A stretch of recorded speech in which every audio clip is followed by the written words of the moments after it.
Salut les Tokuvors, on est parti pour la review de l'épisode 15 de Super Ninja Steel, Alerte au virus. On est en plein dans la semaine de la technologie au lycée, et donc il est possible de gagner le trophée de la meilleure invention, et donc qui dit trophée dit bien évidemment Victor qui est très intéressé pour enfin, il nous fait chier depuis 2 saisons avec ça, gagner son 50e trophée. En parallèle on découvre Emma qui est très douée en informatique, et qui prend des cours de karaté avec Brody. Malheureusement, le monstre du jour va attaquer, il s'appelle Typeface, parce que c'est un clavier, et qu'en anglais, taper au clavier, ça se dit type, donc phase de tapage. Mais Emma, un peu trop sûre d'elle, pense pouvoir aider les Power Rangers, donc elle va se battre contre des soldats, et elle va croire qu'elle les a battus, mais en fait pas vraiment, en fait elle mettait juste ses coups de sabre au moment où les monstres explosaient, donc en fait elle croit qu'elle les a battus alors que pas du tout. Et pendant qu'elle se bat, entre de gros guillemets, il y a un gars qui la filme et qui va mettre la vidéo sur YouTube, encore entre de gros guillemets, ce qui fait que tout le monde au lycée va voir la vidéo et donc elle devient célèbre au lycée. Alors cet épisode, en termes de développement de personnage, on pourrait croire que ça pourrait être Brody, mais moi je dirais qu'il n'y a personne en fait. Parce que Emma, à mon avis, on va pas la revoir de toute la saison, C'est comme la copine de Preston, ça fait 2 ou 3 épisodes qu'on l'a pas revue, donc on ne sait pas s'ils ont concrétisé ou pas. Pareil pour l'agent de sécurité, le dernier épisode, on ne sait pas non plus si on va le revoir, donc à mon avis, tous ces personnages-là, tous les personnages secondaires qu'on a vus des 3 derniers épisodes, on va plus les revoir. Donc moi je veux bien qu'il y ait un développement de personnage de Emma, mais si on la revoit pas après, ça sert à rien. Brody, il n'y a pas vraiment de développement de personnage non plus. Donc, grosso modo, en résumé, ça fait un épisode qui est pas vraiment utile. Brody essaye quand même de la convaincre que c'est trop dangereux de se battre avec les Power Rangers, parce qu'elle risque sa vie en n'étant pas protégée par un costume ou quoi que ce soit. Mais elle en a rien à faire, elle pense vraiment qu'elle est assez forte pour aider les Power Rangers à vaincre les monstres, donc elle se fiche complètement du conseil de Brody. Alors en fait, le plan de Typeface, c'est de contaminer les armes des Power Rangers pour qu'ils ne puissent plus les utiliser. Certes, mais ce sont des épées. Comment tu veux contaminer une épée et ne plus l'utiliser ? Alors je veux bien que ce soit le programme à l'intérieur de l'épée qui se fasse viruser et que tu puisses plus appeler les ordres et tout ça, ok d'accord, mais ça reste des épées. Tu peux taper avec, quand même. Donc Typeface revient, Emma aussi revient et pense pouvoir se friter avec le monstre, sauf qu'elle n'y arrive pas, donc elle se barre. Évidemment. À cause d'elle, le sabre de Preston se fait viruser, et donc le virus se propage dans tous les systèmes informatiques des Rangers, et dans toutes leurs armes aussi.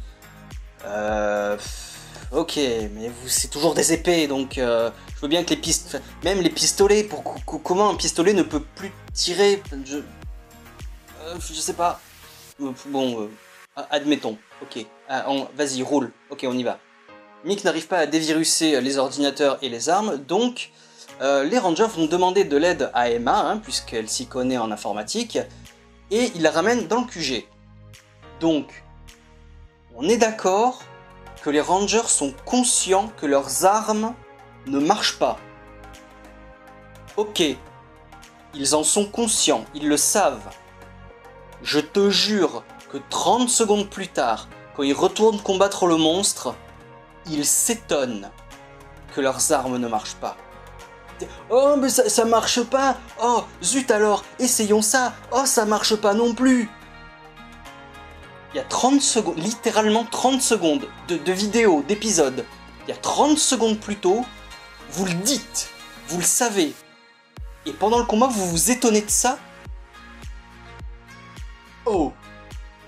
Bref, comme vous pouvez vous en douter, Emma réussit à déviruser tout le système, donc les armes remarchent, ils éliminent le monstre, il grandit géant, combat de Megazord aidé par le Zord astral, ils arrivent à vaincre le monstre. Tout ça, c'est classique, il n'y a rien à dire dessus.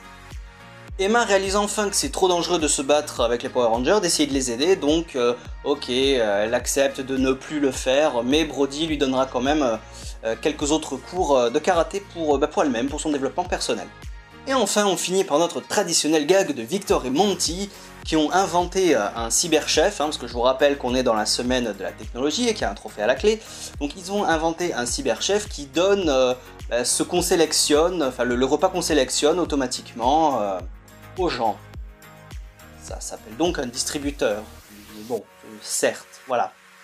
Donc bien sûr, étant donné qu'il faut un gag, la machine ne marche pas, et donc elle envoie tous les plats, toute la nourriture, au visage de tout le monde. Ha ha ha, le bon vieux gag de la nourriture dans la face. Voilà. Donc en résumé, comme j'ai dit tout à l'heure, il n'y a pas vraiment de développement de personnage pour qui que ce soit, donc il n'y a pas de nouveauté en termes d'équipement, il n'y a pas de nouveauté de Megazord, ni rien du tout. Voilà, donc c'est un épisode filler qui sert à rien, parce que la personnalité des Rangers n'a pas changé, n'a pas évolué, donc pour moi cet épisode ne sert pas vraiment à la trame principale de l'histoire, donc c'était pas dégueulasse à regarder, c'était sympathique, mais ça ne sert pas le scénario, donc bof, voilà. Bon voilà, c'est tout ce que je peux dire sur cet épisode, j'espère que le prochain sera meilleur, qu'il y aura du développement de personnage principal et tout ça, et qu'on avance un peu le fil rouge quand même, parce qu'on approche de la fin de la saison, là, c'est l'épisode 15, on est à 5 épisodes de la fin, donc faudrait peut-être bouger des choses là, que la méchante, Madame Odious, se sorte enfin un peu les doigts, qu'elle agisse par elle-même. Remarque, tu me diras avec Foxatron, elle agit par elle-même, mais bon, ça commence à se faire vieux ça. Et surtout, Brax qu'on n'a pas revu déjà dans l'épisode avec Skyfire, et qu'on ne revoit pas ici non plus, donc à quoi ça sert de faire venir un général avec son champion, si c'est pour pas le revoir, quoi, surtout qu'ils sont pas morts tous les deux. Et même je m'étonne de pas voir le général, ne serait-ce qu'en éminence, à côté d'Odious. C'est très bizarre, voilà, donc je vais faire un petit parallèle avec Ninja, j'en parle pas beaucoup de Ninja dans ces reviews là, mais là je vais faire un parallèle. Mangetsu était un personnage très important qui était très souvent là. Là, il n'est pas du tout là, Brax. Donc c'est dommage d'en faire qu'un monstre du jour. Donc je pense qu'il va revenir, et j'espère qu'il va revenir, parce que ce serait dommage de rater quelque chose comme ça, quoi. Voilà, donc faut speeder un peu maintenant, 5 épisodes de la fin, faut speeder, faut avancer le scénario principal. C'est bon, les fillers qui servent à rien, développement, ça c'est bon, c'est fini. Ça va, on a compris, avancer le scénario principal, ça vaudra mieux. Voilà, donc c'est tout ce que j'espère de l'épisode 16. Voilà, allez, à bientôt, ciao.